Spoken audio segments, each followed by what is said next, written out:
আসসালামু আলাইকুম। আমি তোরা খান চলে এলাম ছোট্ট একটি ভিডিও নিয়ে। তো আজকে তৈরি করছি রোস্ট বিরিয়ানি রেজালার মশলা। শুধু যে রোস্ট বিরিয়ানিতেই এই মশলাটা আমি ইউজ করি তা না, বাসায় যখন আমি গরুর মাংস, মুরগির মাংস, খাসির মাংস রান্না করি তখনও আমি এই মশলাটাই ব্যবহার করি। কারণ হচ্ছে গিয়ে খাবার সময় ওই দারচিনি এলাচি মুখে পড়লে আমার খাবার মুড নষ্ট হয়ে যায়। এই জন্য এই ফাঁকি মশলাটাই আমি সবসময় মাংসের জন্য ব্যবহার করে থাকি। তো এখানে আমি নিয়ে নিয়েছি দারচিনি, এলাচি, গোলমরিচ, জয়ফল, জয়ত্রী, লং, জিরা, বড় এলাচ। তো কথা না বাড়িয়ে চলুন শুরু করে দিই। সবসময় যে নিজের তৈরি মশলা ব্যবহার করি ঠিক তেমনটা না। যখন বাসায় কোনো অনুষ্ঠান থাকে, রান্নার পরিমাণ বেশি থাকে, তখন আমি বাজারের রেডিমেড মশলাটাও ইউজ করি। এখন আমি পরিমাণ মতো সব মশলাগুলো নিয়ে ভেজে নিব। আর ভাজার সময় হালকা আঁচে ভাজতে হবে যাতে পুড়ে না যায়। হালকা আঁচে ভাজতে ভাজতে যখন সুন্দর একটা ফ্লেভার বের হবে তখন বুঝতে হবে যে ভাজা হয়ে গেছে।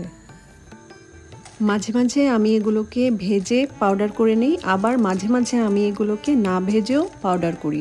দুটোই ভালো লাগে খেতে, কিন্তু যেটা ভাজা সেটার ফ্লেভারটা একটু বেশি, আর যেটা ভাজা ছাড়া সেটার ফ্লেভারটা একটু কম হয়। তারপরেও দুটোই ভালো লাগে। মশলাগুলো রেডি করা থাকলে রান্না করতে কিন্তু একদম সময় লাগে না। মশলাগুলোকে সুন্দর করে ভাজার পরে আমি একটু ঠান্ডা করে নিব। ঠান্ডা করে এগুলোকে গুঁড়ো করে নিব। তো এই ব্লেন্ডার মেশিনটা আমি প্রায় 12 বছর যাবৎ ব্যবহার করছি। এটার সাথে একটা জগও আছে জুস বানানোর জন্য। এটা দিয়ে জুস খুব একটা আমার বানানো হয় না, তবে মশলা ফাঁকি করা হয় খুব। তো এটা দিয়ে আমি গরম মশলা ফাঁকি করি, কালিজিরা ফাঁকি করি, জিরা ফাঁকি করি। তো এটা সার্ভিস খুবই ভালো।